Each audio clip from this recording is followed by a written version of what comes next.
ચાલો મિત્રો, અત્યારે અમે આવી ગયા છીએ નીલકંઠ મહાદેવ મંદિર ઋષિકેશમાં આવી ગયા છીએ. તો બધા જો અમે હાલીને જઈએ છીએ. મસ્ત મજાની સનલાઇટ છે અત્યારે અને બધું ઘણું પબ્લિક છે અત્યારે ફરવાવાળું તો અત્યારે આવી ગયેલું જ છે બધું મોસ્ટ ઓફલી. બ્લોકમાં આવી રીતે બન્યા રહેજો અને અમે હરિદ્વારની અપડેટ આપતા રહીશું. અમે 7 દિવસ હરિદ્વાર છીએ, અત્યારે ઋષિકેશમાં આવ્યા છીએ નીલકંઠ મહાદેવ મંદિરે. હરિદ્વારથી લગભગ 55થી 60 કિલોમીટર દૂર છે. અમે બસ કરીને આવ્યા છીએ. એનો રેટ પણ છે એક જણનો રેટ છે 350 રૂપિયા. તો એ પર્સન ઉપર તમે આવીને તમે ચેક કરી શકો છો. અહીંયા બધા ઘણા બધા એવા છે, અહીંયા બધા ટ્રાવેલર્સવાળા તમને લાવી શકશે અહીંયા.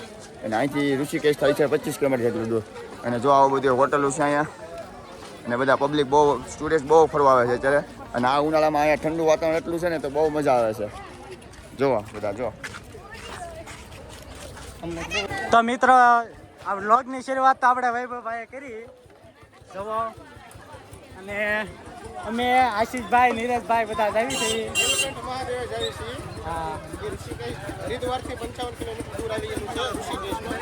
તો જો અત્યારે ટ્રાફિક. ઓ વૈભવ ભાવ હલો, અમારા ઘનાભાઈ છે, કેમ છો? તો અત્યારે અમારા ઘનાભાઈ હારે થઈ ગયા અને અમે ફાઇનલી અમે મંદિર તરફ જાવી છીએ. જવો પબ્લિક, અહીંયા દુકાનો પણ છે.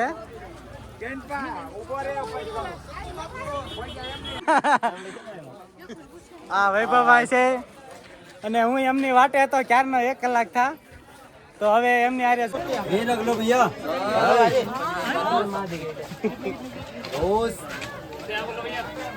ફાઇનલી મિત્રો અમે અત્યારે આવી ગયા છે મંદિરે. અહીંયા મંદિરનો ગેટ છે. ફાઇનલી મિત્રો અમે અત્યારે પહોંચી ગયા છે મંદિરે. જો અહીંયા મંદિરનો ગેટ છે, તમે જોઈ શકો છો. તો અહીંયા અમારે ચપ્પલ ને બધું કાઢીને પ્રસાદ લેવાનું છે. ચપ્પલ બપલ મૂકીને પ્રસાદ લઈ લઈશું અમે. આ બધા અહીંયા વેચે છે પ્રસાદ ને એવું. આ ચપ્પલ મૂકવાના આ રીતના બાસ્કેટ છે મૂકેલા અહીંયા. અને પ્રસાદી લઈને અમે અંદર જઈએ છીએ દર્શન કરવા. Finally ready. તો જો તમને આગળ જઈને બતાવીએ અમે આગળ કેવું છે એ બજાર. મિત્રો અમે જો અંદર જઈએ છીએ.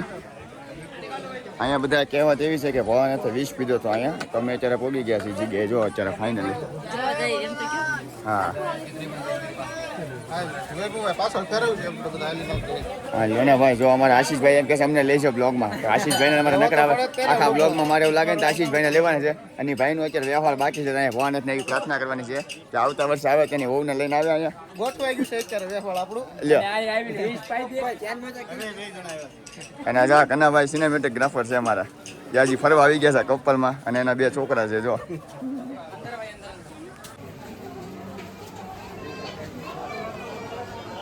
જતા હતા ને ત્યાં રસ્તામાં અમને એક વાંજરો મળી ગયો છે. રસ્તે કરવા 5 નંબરના ઘરેથી ત્યાં જો વાંજરો નાસ્તો જમે છે એનું કાંક અહીંથી વીણીને જો. અને અમે ધીમે ધીમે આગળ આવીએ છીએ. લોકો ભક્તિ કરે છે, બધા મહાદેવની ભક્તિ કરે છે બધા. જો આવી રીતના બધા દર્શન કરવા આવે છે. આવી રીતે ભાવિ ભક્તો બધા ભક્તિ કરે છે બધા. અને આવી રીતે દર્શનમાં જો લાઈન છે આગળ થોડીક, તો ઘડીક અમારે વેઇટ કરવો પડશે.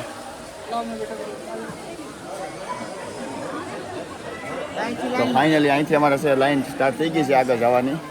જો તમે દેખાય છે તો લાઈન. અને આ છે અમારું ફાઇનલી મંદિર. જો અહીંયા ભવાનાથનું મંદિર. આ ભવાનાથની લિંક છે પણ તમને દેખાય નહીં, ઊંધી છે એટલે. રેડી આવી રીતે આગળ બન્યા રહીજો, તમને આગળનો વિડીયો બતાવતા રહીશું. જો આ માસી કાંક મન્નત માંગે છે.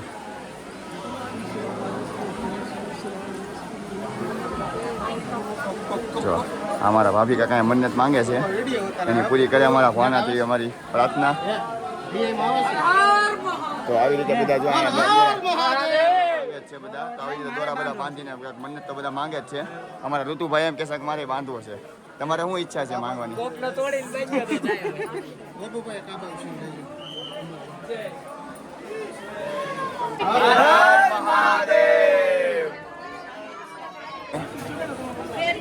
અહીંયા મંદિરમાં ફોટો વિડીયો કરવાની મનાય છે, પણ જો અહીંયા વિડીયો અહીંયા છે ને ફોટો છે એમાં તમને બતાવી દો. આ રીતની કાંઈક શિવલિંગ છે અંદર ભવાનાથની. મિત્રો તમને જો દર્શન કરવા હોય તમે નહીં કે પણ તમને લાઈવ ડિસ્પ્લેમાં દર્શન કરાવી શકું છું. લાઈવ ડિસ્પ્લેમાં મૂર્તિ દેખાય છે, દર્શન કરી લો. અંદર તો પરમિશન નથી ફોટો વિડીયોની, તો તમે અહીંયા હું બ્લોગ અહીંયા સ્ટોપ કરું છું. આગળ બનાવી રહેજો. જો આવો કા વૃક્ષ છે અંદર મંદિરની અંદર અને બધા દર્શન કરે છે.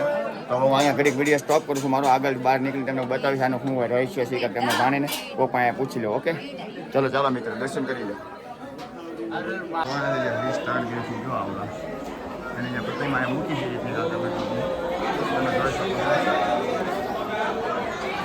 એટલે મિત્ર અમારા ટીકેભાઈ જે છે ને જો અત્યારે ફોટોગ્રાફી કરવા મીના છે. આ એના ઘરના છે. આ ઋતુભાઈ, આશીષભાઈ, ધીરજભાઈ. આમાં જો ટીકેભાઈને આડા આવેલામાં સાઈડમાં આવી આવી છે કારણ આવી રીતે ફોટોશૂટ ચાલુ છે ને. અહીંયા ભવાનાથની વિષ્ણુ જો દેખાય છે તમને મૂર્તિ.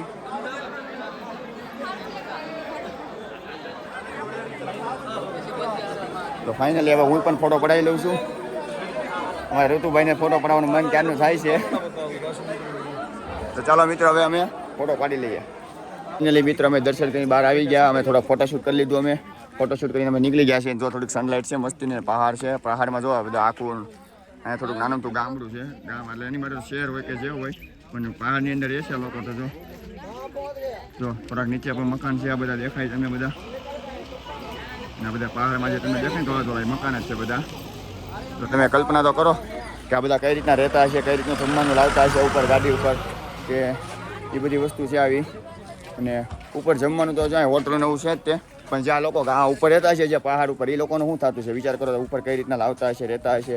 અને અત્યારે તો વાંધો નહીં, અત્યારે ગરમીનું મોસમ છે એટલે બધા રહેતા હોય પણ વરસાદી વાતાવરણમાં તો લગભગ આ બધાને શક્ય એવું લાગતું છે કે મુશ્કેલ તો પડતી જ છે થોડી ઘણી આ બધાને વરસાદના વાતાવરણમાં. કે ક્યારે ક્યાંથી ક્યાં શું પડે એનું કાંઈ નક્કી તો છે નહીં. ઉપરથી ઝાડવા પડી જાય, ક્યારેક પથ્થર આવે, ક્યારેક ગાડીઓ તણાઈ જાય. આ બધા આ દ્રશ્ય છે. જુઓ તમે નીચે જુઓ, તમે જુઓ આ દ્રશ્ય જુઓ તમે. આવું દ્રશ્ય તો લગભગ આપણે ગુજરાતમાં જોવા નથી જ મળતું. આપણે આવું પડે છે ઉત્તરાખંડ ને એ બધું વટવું જ પડે છે, ઝારખંડ ને બધું તો જ મળે છે. બાકી આવું મળતું છે ને. જો અમારા ઋતુભાઈ પેલા ફોટા ને એમાં આવી ગયા છે તો એને થોડો ફોટોશૂટ કરી લો. ચલો એટલે મિત્રો હવે અમારું ફોટોશૂટ પતી ગયું છે અને મોબાઈલમાં થોડુંક ચાર્જિંગ ઓછું છે. તો હવે તમને થોડોક આગળના વિડીયો બતાવવામાં થોડુંક તકલીફ પડશે. આગળના વિડીયો તો હવે થોડાક કટકા બતાવશું અમે. તો આગળના વિડીયો તમને ડાયરેક્ટ જો એવું લાગે તો ડાયરેક્ટ હરિદ્વારનો એન્ડ આવે તો શક્ય છે. હવે નક્કી નથી. વિડીયો અમારી પાસે ચાર્જિંગ થોડુંક ઓછું છે એટલે હવે ક્યાં એન્ડ કરીએનું નક્કી નથી. અમે રેડી તો અમારો એન્ડ ક્યાં થાય નક્કી નથી. તો આગળ બન્યા રહેજો આવી રીતના. અમારા ભાણાભાઈ છે ફોટો નહોતા પડાવતા રિહાણા થા કાક હવે અને અત્યારે ફોટો પડાવવાનું મઈન છું. ત્યાં અમારે ચાર્જિંગ ફૂટી જેવું છું હવે.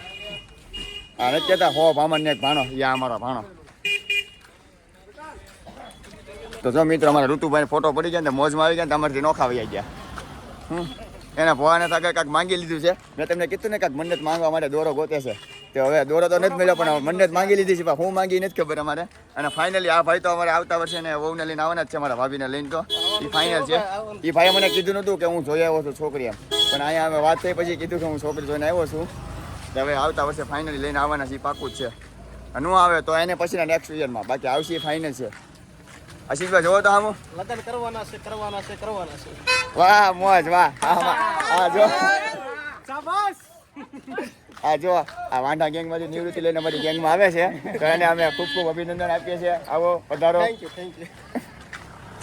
એટલે મિત્રો અત્યારે અમે હાલીને આવતા હતા તો અમારા બધા સાથીદારો જે હતા ને અમારા જે સાથીદારો હતા એ બધા અહીંયા પોગી ગયા હતા. હું એક વાંહે રહી ગયો હતો થોડું ફોટોશૂટ ને એવું કરું હતું અને અમારા પાવનભાઈ એક રહી ગયા હતા તો દર્શન કરવા નહોતા આવ્યા. અમે ફોટોશૂટ ને બહુ કર્યું છે. શું કેવું તમારું પહાડોની અંદર અને આવા બધા ભાઈબંધ હોય તો પછી કઈ ઘટે. જો આ બધા ભાઈબંધ ઘટવામાં એવું હતું તમે દર્શન કરવા આવ્યા નહીં એમને અફસોસ જો છે પવનભાઈ. આ પહાડોનો નજારો જોઈને પછી તો દર્શન આપોઆપ થઈ જાય. જો એવું ને પહાડનો નજારો જોવો તમે બધા. અમે આજ ઘણા બધા ફોટા પડ્યા એમાં અમારા પાવનભાઈના ફોટા નથી આવ્યા. મજા લેવાય તો ભાઈબંધો હારે જવાનું અને ઈ તે આવા પહાડોમાં. બાયુને લવાય બાયું ન લવાય. તમારે છે અમારે છે અમારે ન કહેવાય. હું લવાય કે ન લેવાય. રેડી તો ચાલો મિત્રો અહીંયા અમે બ્લોગને અહીંયા એન્ડ આપશું. અમારી પાસે મોબાઈલમાં ચાર્જિંગ છે નહીં. તમને આગળ તમે વાત કરી હતી ફોનમાં ચાર્જિંગ ઉતરી ગયું છે તો અહીંયા આવો જરૂર. એકવાર આવો અને આ પહાડોનો નજારો જોવો. ક્યાં આવવાનું? ઉત્તરાખંડ. ક્યાં આવવાનું? ઉત્તરાખંડ. તો ચાલો મિત્રો આ બ્લોગ આપણે એન્ડ કરીએ છીએ. લાઈક કરો, શેર કરો, કોમેન્ટ કરો અને ચલો ઉત્તરાખંડની મોજ કરવા.